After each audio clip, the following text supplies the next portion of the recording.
Celebrate America by Channeling Your Inner Rugged Individualist by Gabriella Hoffman. In a time when collectivism presents a false illusion of warmth, I choose to embrace rugged individualism through my outdoor pursuits.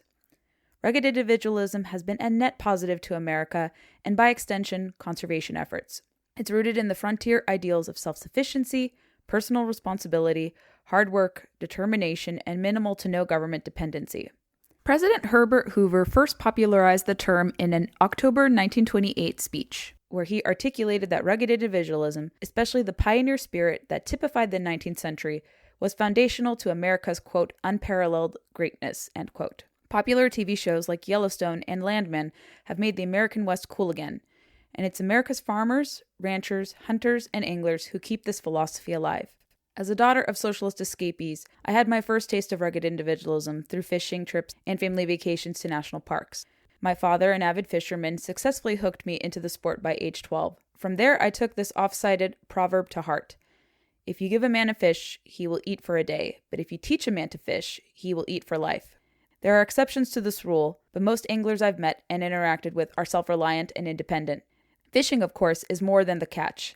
It's what Scottish author John Buchan described as the pursuit of what's elusive but attainable, the same belief America's pioneers clung to when settling out west.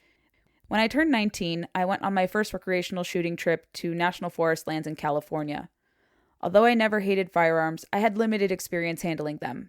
I knew that in the hands of responsible people, firearms were a tool for self-defense purposes and for hunting.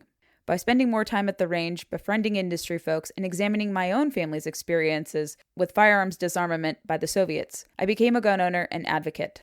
The Second Amendment allows us to be ruggedly individual and not susceptible to the, quote, centralization of government, end quote, that President Hoover warned us about in the aforementioned speech. Moreover, gun and ammunition purchases fund the majority of conservation efforts that support wildlife conservation, habitat restoration, hunters' education, and public land target shooting ranges. Last year, 68% of monies generated by Pittman-Robertson, a popular law even among gun owners, came from firearms and ammunition purchases. In my late 20s, I decided to complete the outdoor trifecta and pick up hunting. Boasting Eastern European roots, I always enjoyed strange cuts of meat. But like shooting sports, I didn't have any proximity to hunting. Compared to fishing, there are more barriers to entry and higher costs associated with this pastime. But that wasn't a deterrent. I was motivated by the allure of sourcing my own organic wild game meat and belonging to a like-minded community. In 2016, I shadowed a beagling trip for rabbits where no firearms were involved. A year later, I obtained my hunter education certification and successfully harvested several upland birds, including a consequential rooster pheasant. Sadly, fewer Americans go hunting today, despite its innumerable benefits to wildlife conservation. The COVID-19 pandemic era, however, invited a resurgence of outdoor activities, including hunting, as Americans desired to escape lockdowns. People also went hunting and fishing to overcome food insecurity issues wrought by grocery store shortages. My mom constantly worried about me picking up, quote, manly, unquote, activities like fishing, shooting sports, and hunting, intimidating potential male suitors. Nevertheless, I reassured her that I can be ruggedly individual while retaining my feminine qualities. With the loneliness epidemic's current stranglehold on American society, it's imperative to seek refuge in the great outdoors to strengthen friendships, make lifelong memories, and learn practical skills. That's why the Trump administration, in line with America 250, is actively improving access to public lands. On November 25, 2025, Interior Secretary Doug Burgum announced his agency would modernize public lands access on agency lands with America First pricing and digitizing America the Beautiful Park passes, for instance. In January 2026, Secretary Burgum unveiled Secretarial Order 3447 to prioritize hunting and fishing on DOI lands and waters, a reversal of Biden-Harris policies that de-emphasize these activities.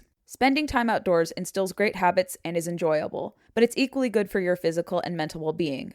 Living in and around green spaces is associated with improved mental health and lower stress levels. Being by the water also induces a mildly meditative, calming state that leads to reduced stress, improved focus, creativity, and well-being under the blue mind theory. The Hoover Institution said a reawakening of rugged individualism is possible today if it's to be, quote, more than a John Wayne cowboy of the West or a robber baron of the East, end quote. As a conservative conservationist, I will channel my inner rugged individualist better in honor of America 250. Join me in opting outside in 2026. If you enjoyed this piece, follow the Bully Pulpit on Substack and ACC National on all other social media platforms. Join us in the arena, building the conservative environmental movement.